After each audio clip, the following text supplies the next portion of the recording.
வணக்கம் ஃப்ரெண்ட்ஸ், இன்றைக்கி நம்ம புதுக்கோட்டை சமையலில் ரெஸ்டாரண்ட் ஸ்டைலில் பண்ணக்கூடிய சிக்கன் கறி ரெசிபி எப்படி பண்ணுறதுன்னு பார்த்துடலாம்.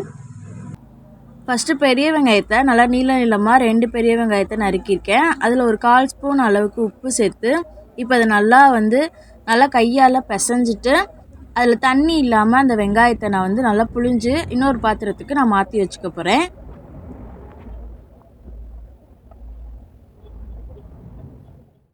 இப்போ நம்ம ரெடி பண்ணி வச்சுருக்க வெங்காயத்தை வதக்கி எடுக்க போகிறோம். இப்போ அதுக்கு அடுப்பில் ஒரு கடாய் வச்சுட்டு அதில் ஒரு 3 ஸ்பூன் அளவுக்கு ஆயில் சேர்த்துக்கோங்க.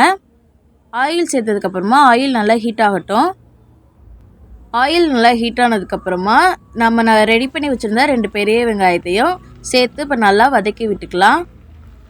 வெங்காயம் நல்லா வதங்கி நல்லா ப்ரௌன் கலருக்கு வரணும். ஸோ அது வரைக்கும் நல்லா வதக்கி எடுத்துக்கோங்க. வெங்காயம் பார்த்திங்கன்னா நல்லா வதங்கி ப்ரௌன் கலருக்கு மாறிடுச்சு. இப்போ ஸ்டவ் ஆஃப் பண்ணிடலாம்.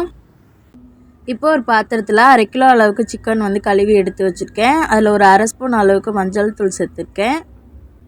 அடுத்து இதில் ஒரு 1/2 ஸ்பூன் அளவுக்கு மிளகாய் தூள் சேர்த்துக்கலாம்.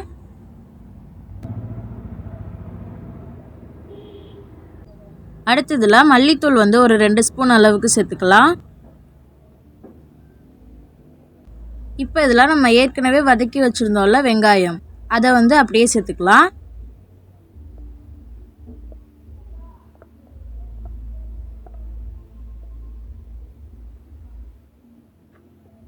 அடுத்ததில் தயிர் சின்ன கப்பில் ஒரு 3/4 கப் அளவுக்கு சேர்த்துக்கிறேன்.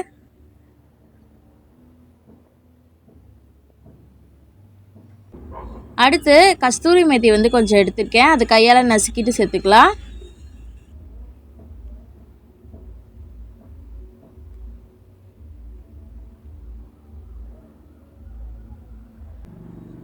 உப்பு ஒரு 1/2 ஸ்பூன் அளவுக்கு சேர்த்துக்கிறேன்.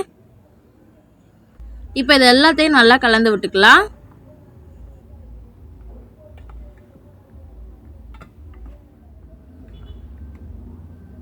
இப்போ சிக்கனோட மசாலா நல்லா கலந்து வச்சாச்சு.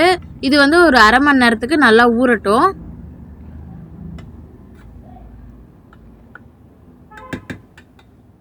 இப்போ பார்த்தீங்கன்னா ஒரு 1/2 மணி நேரத்துக்கிட்ட நான் ஊற வச்சுருந்தேன். நம்மளுக்கு சிக்கன் நல்லா ரெடி ஆயிடுச்சு.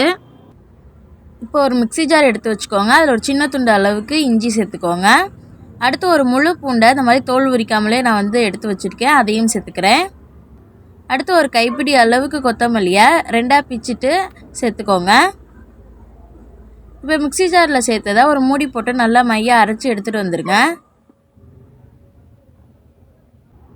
இப்போ பார்த்தீங்கன்னா நான் அரைச்சி எடுத்துகிட்டு வந்துட்டேன். நம்மளுக்கு இஞ்சி பூண்டு விழுது ரெடி ஆயிடுச்சு.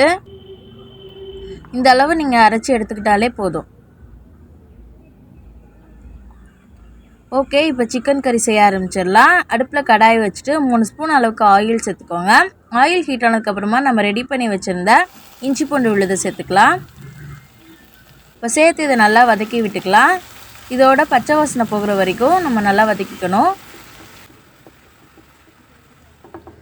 இப்போ பார்த்தீங்கன்னா நல்லா வதங்கி கலர்லாம் சேஞ்ச் ஆகிடுச்சு. இப்போ 3 வரமிளகாயை சேர்த்து நான் நல்லா வதக்கி விட்டுக்கிறேன். நீங்கள் வரமிளகாய் இல்லைனா பச்சை மிளகாய் கூட 3 மிளகாய் சேர்த்துக்கலாம். இப்போ இது நல்லா வதக்கி விட்டுக்கலாம். இப்போ இதில் நம்ம ரெடி பண்ணி வச்சுருந்த சிக்கனை சேர்த்துக்கலாம்.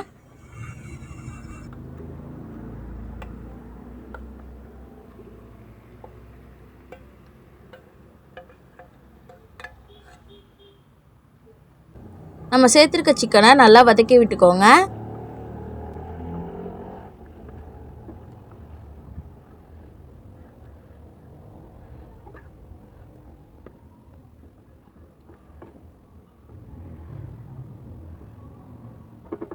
ஓகே, இப்போ இதில் ஒரு மூடி போட்டு ஒரு 1/2 மணி நேரத்துக்கு ஸ்லோ ஃப்ளேமில் வச்சு நல்லா குக் பண்ணிக்கலாம். இப்போ ஒரு 1/2 மணி நேரத்துக்கு ஆயிடுச்சு. நம்ம ஓப்பன் பண்ணி பார்க்கலாம். எவ்வளோ யம்மியாக இருக்குது பாருங்கள். பார்க்குறதுக்கே செம்மையாக இருக்குது. சாப்பிட்றதுக்கும் அந்தளவுக்கு செம்ம டேஸ்ட்டாக இருந்துச்சு. நான் சொன்ன அளவுகளோட நீங்களும் ஒரு முறையாவது உங்கள் வீட்டில் செஞ்சு பாருங்கள். செஞ்சு பார்த்துட்டு எப்படி இருந்தது அப்படிங்கிறத கமெண்ட்டில் எனக்கு தெரியப்படுத்துங்க. இந்த ரெஸ்டாரண்ட் சைடில் பண்ணக்கூடிய இந்த சிக்கன் கறி ரெசிபி நம்மளுக்கு ரெடி ஆயிடுச்சு. இப்போ நம்ம கேஸை ஆஃப் பண்ணிக்கலாம். இது மாதிரியான வீடியோக்கள்லாம் நீங்கள் தொடர்ந்து பார்க்கணுன்னு நினச்சிங்கன்னா நம்ம புதுக்கோட்டை சமையல் சேனலை சப்ஸ்கிரைப் பண்ணி பெல் ஐக்கானையும் கிளிக் பண்ணிக்கோங்க. நெக்ஸ்ட் வீடியோவில் உங்களை பார்க்குறேன். தேங்க்ஸ் ஃபார் வாட்சிங். பாய்.